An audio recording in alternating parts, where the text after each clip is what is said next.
Hello everyone, we are starting with another lecture. ठीक है, अभी हम लोग ना अपना चैप्टर नंबर 4 स्टार्ट कर रहे हैं। ठीक है, चैप्टर नंबर 4 काफी ज्यादा इंपॉर्टेंट है क्योंकि बेसिक्स कवर करता है। ठीक है, जो चैप्टर 1 के साथ मैंने कुछ आपको बेसिक्स बताए थे इंटरनल कंट्रोल के रिलेटेड। ठीक है, आज के क्लास में ना हम उनको बेटर लेवल पर डील करेंगे, कैसे उन्हें एग्जाम में अटेम्प्ट करना है क्वेश्चंस को, और उससे भी बड़ी बड़ी लेवल पर हम लोग डिस्कशंस करेंगे। ठीक है, डन है। अच्छा, इधर देखो क्या लिखा है, risk assessment and internal control. ठीक है, ओके, इधर देखते हैं, ज्यादा डिटेल लेवल पर हम लोग कोशिश करेंगे सीखें क्योंकि एमसीक्यू भी आने हैं। ठीक है, तो अब क्वेश्चन रट के जाने से तो कोई फायदा होगा नहीं, तो क्या रिक्वायर्ड होगा आपको कि डिटेल लेवल पर पढ़ाई आप लोग करो। ठीक है, अच्छा, लॉजिकल बहुत इंपॉर्टेंट रहेंगे। इधर देखते हैं, हमारी पुरानी क्लास का ही ये डिस्कशन है। क्या डिस्कशन था? दो टाइप के सिस्टम एग्जिस्ट करते हैं एक एंटिटी के अंदर, internal control system and accounting system. Internal control system को चेक करने के लिए क्या लगाए जाते हैं? Compliance procedures. अच्छा, अकाउंटिंग सिस्टम को चेक करने के लिए कौन से लगाए जाते हैं? Substantive procedures. अब कंप्लायंस प्रोसीजर की चेकिंग होती है through all DOT, design operating effectiveness through out the period. ठीक है, सब्सटेंसिव प्रोसीजर्स के लिए क्या लगाया जाते हैं? काव, कंप्लीटनेस, एक्यूरेसी एंड वैलिडिटी। अब हमें ओपिनियन किस पर देना है? फाइनेंशियल स्टेटमेंट के ऊपर देना है। पर हम अकाउंटिंग सिस्टम की चेकिंग क्यों करते हैं? क्योंकि ऑब्वियसली फाइनेंशियल स्टेटमेंट्स कहाँ पे रखी जाने वाली है? यहीं पे, इस अकाउंटिंग सिस्टम के ऊपर। ठीक है, तो फिर हम इंटरनल कंट्रोल सिस्टम की क्यों चेकिंग करते हैं? ताकि ये बेस बनाए जा सके कि अकाउंटिंग सिस्टम की चेकिंग ज्यादा करनी है या फिर कम करनी है। देखो, इंटरनल कंट्रोल सिस्टम अगर वीक है, बहुत खराब है, तो ऑटोमेटिकली अकाउंटिंग सिस्टम की चेकिंग ज्यादा करनी है। इंटरनल कंट्रोल सिस्टम्स अगर स्ट्रॉन्ग है, बहुत अच्छे हैं, तो accounting system will be check less. ठीक है, ये पुराना बेस तोड़ा, वही वाली चीज हम लोग एक तरह से रिवाइज कर रहे हैं। ठीक है, फिर मैंने आप लोगों को एक बात बताई थी कि अगर आप इंटरनल कंट्रोल सिस्टम ले लो या फिर अकाउंटिंग सिस्टम ले लो, दोनों के लिए आपको क्या करनी पड़ती है? सैम्पलिंग। ठीक है, मतलब कि अगर मैं इंटरनल कंट्रोल सिस्टम भी चेक करना चाहती हूँ तो मैं सारे नहीं चेक करती, मैं क्या करती हूँ? उस पे सैम्पलिंग लगाती हूँ। ठीक है, मैं अकाउंटिंग सिस्टम सारा नहीं चेक करती हूँ, उस पे क्या लगाती हूँ? सैम्पलिंग लगाती हूँ। ओके, ठीक है, मान लो मेरे डेटर्स है 10,000, तो मैं उन 10,000 डेटर्स के ऊपर इंटरनल कंट्रोल लगा रखे होंगे, कोई ना कोई कंट्रोल। ठीक है, और उसी के ही साथ में इस पर कैसे अकाउंट्स कहाँ पे किस इंफॉर्मेशन सिस्टम वगैरह के अंदर मेंटेन होंगे, तो ये मेरा क्या हो गया? Accounting system. अब मैं सारे के सारे 10,000 data related internal control system check नहीं करूंगी, मैं क्या लगाऊंगी? सैम्पलिंग। मैं इन 10,000 डेटा रिलेटेड सारा कुछ चेक नहीं करूंगी, मैं क्या लगाऊंगी? सैम्पलिंग। अब इधर देखो, अगर मेरे इंटरनल कंट्रोल वीक है, ठीक है, मैंने सैम्पलिंग करी, इंटरनल कंट्रोल्स को चेक किया और मेरे इंटरनल कंट्रोल क्या निकल के आए? वीक। तो मैं जब अपने अकाउंटिंग सिस्टम का सैंपल लूंगी तो वो मैं सैंपल क्या लूंगी? मोर। ठीक है, ज्यादा लूंगी। ठीक है, अब देखो, मैंने 10,000 डेटा रिलेटेड करीबन 50% के इंटरनल कंट्रोल्स को चेक किया, कैसे चेक काटे जाते हैं, कैसे इनवॉइस काटे जाते हैं। ठीक है, ये सब चीजें मैंने चेक करी, ओवरव्यू टाइप लिया, इंटरनल कंट्रोल को चेक किया, तो भैया मुझे 50% जो डेटर्स थे उनमें गड़बड़े दिखी। ठीक है, मुझे लगता है मेरे इंटरनल कंट्रोल क्या है? वीक है। तो अब इन 10,000 की जब मैं चेकिंग करूंगी तो मैं 60% का सैंपल लूंगी।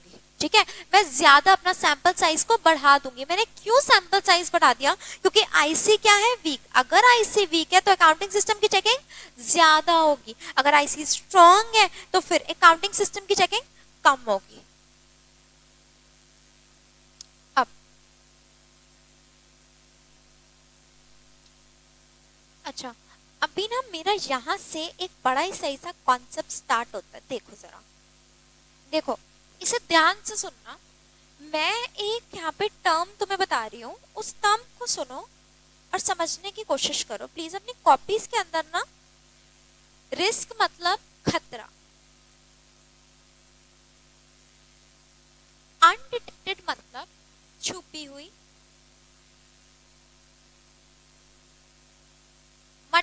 मटीरियल मतलब इंपॉर्टेंट वाली,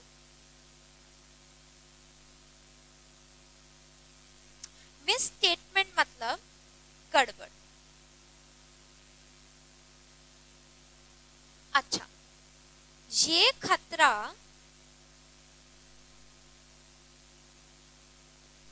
कि कुछ इंपॉर्टेंट वाली गड़बड़ें छुपी रह जाएंगी,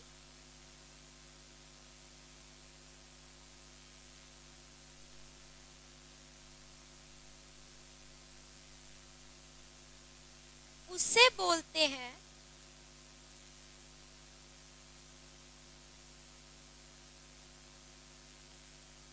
मटीरियल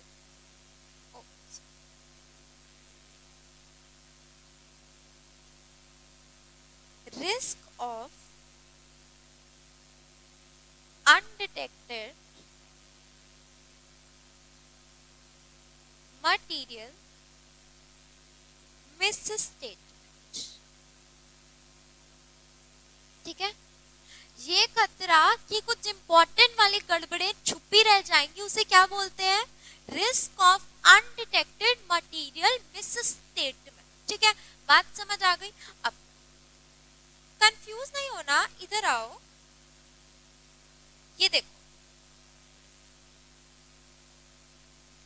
अब मेरे पुराने वाले एग्जाम्पल से अगर मैं देखूं, मेरे जब आईसी वीक थे तो मैं अकाउंटिंग सिस्टम की चेकिंग ज्यादा कर रही थी, जब मेरे आईसी स्ट्रॉन्ग थे तो फिर मैं अकाउंटिंग सिस्टम की चेकिंग कम कर रही थी। अच्छा, मैं यूज किसको कर रही हूँ दोनों केसेस के अंदर, सैम्पलिंग। ठीक है, सैम्पलिंग सैम्पलिंग सैम्पलिंग। ठीक है, अच्छा, अब आप पिछले सैम्पलिंग को भूल जाओ, सिर्फ एक सैम्पलिंग को ध्यान में रखो, अकाउंटिंग सिस्टम की जो सैम्पलिंग करनी है। ठीक है, अब मुझे आईसी अगर वीक दिखे तो मुझे अपना सैंपल साइज ज्यादा लेना है, आईसी अगर स्ट्रॉन्ग लगे तो फिर अपना सैंपल साइज कम लेना है। इधर देखो, अब देखो, अगर आईसी वीक है मतलब मैंने 100 डेटर्स के लिए आईसी चेक करे और मुझे पता चलता है मेरे आईसी क्या है, बहुत वीक, तो याद करो मैं उन डेटर्स रिलेटेड अकाउंटिंग सिस्टम जो लूंगी, जो अपना सैंपल साइज लूंगी वो ज्यादा लूंगी या फिर कम लूंगी, ज्यादा लूंगी, sample size will be more. ठीक है, अब मेरे को क्योंकि आईसी बहुत खराब लगे तो मैंने 100 में से कितनों की चेकिंग करी, 80 की चेकिंग करी। ओके, अब एक बात बताओ, जब मैंने चेकिंग ज्यादा करी तो ये खतरा कि कुछ इंपॉर्टेंट वाली गड़बड़े with respect to this datas छुपी रह जाएंगी,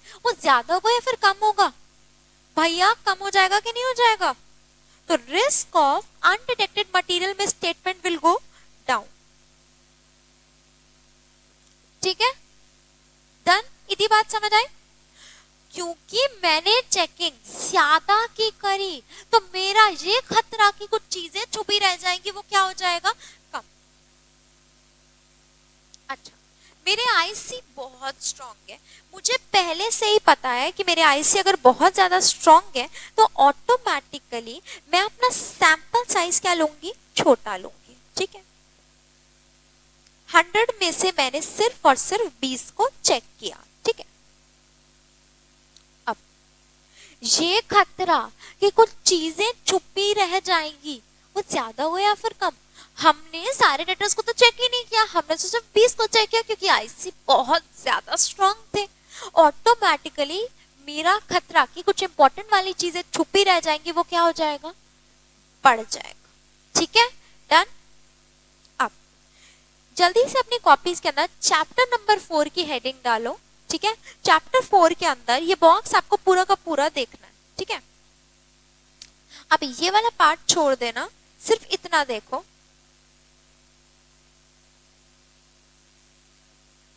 अगर आईसी वीक है, ठीक है, आईसी क्या है, वीक है, अकाउंटिंग सिस्टम की ज्यादा चेकिंग करी जाएगी, अगर अकाउंटिंग सिस्टम की ज्यादा चेकिंग करी जाएगी तो ये खतरा कि इंपॉर्टेंट वाली गड़बड़े छुपी रह जाएंगे वो क्या हो जाएगा, लेस।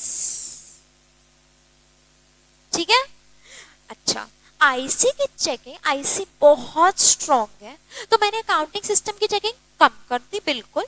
अच्छा, अगर मैंने चेकिंग कम करी तो ये खतरा कि कुछ इंपॉर्टेंट वाली गड़बड़ी छुपी रह जाएंगी, वो क्या हो जाएगा, ज्यादा हो जाएगा। ठीक है, जल्दी से अपनी अपनी कॉपीज के अंदर इसे नोट डाउन करो प्लीज।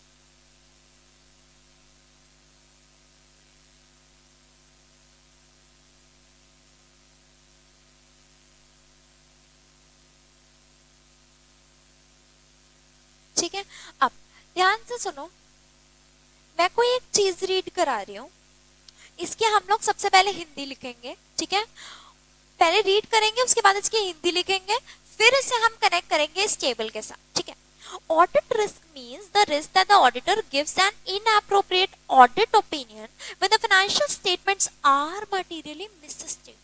Okay, देखो ध्यान से,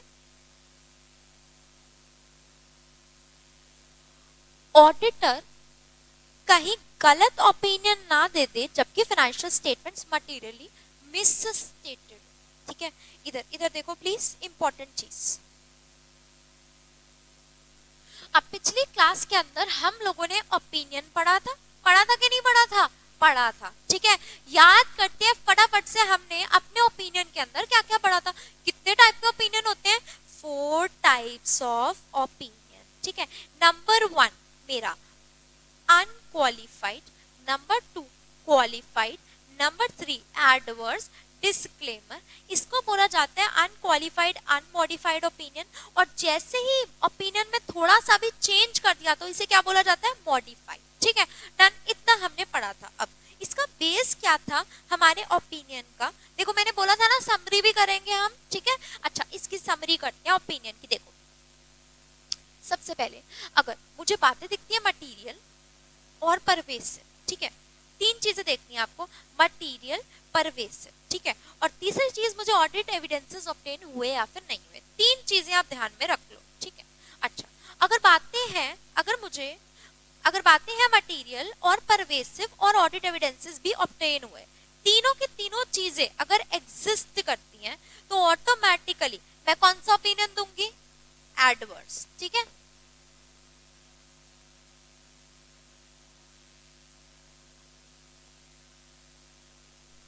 अगर बातें मटेरियल है, परवेसिव है, ऑडिट एविडेंसेस ऑब्टेन नहीं हो पा रहे तो मैं कौन सा ओपिनियन दूंगी, डिस्क्लेमर। बातें मटेरियल है, परवेसिव नहीं है, ठीक है, और उसके लिए ऑडिट एविडेंस मिला या फिर नहीं मिला कोई बात नहीं, तो कौन सा होगा, क्वालिफाइड।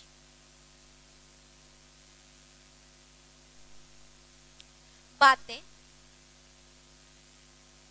मटेरियल नहीं है ना परवेसिव है, ऑडिट एविडेंस मिला नहीं मिला डजंट मैटर, ऐसे केस के अंदर हम कौन सा ओपिनियन देंगे, अनक्वालिफाइड। ठीक है, तो मतलब कि अगर चीजें मटेरियल है और परवेसिव है, ऑडिट एविडेंसेस इसके लिए मिले तो कौन सा ओपिनियन, एडवर्स।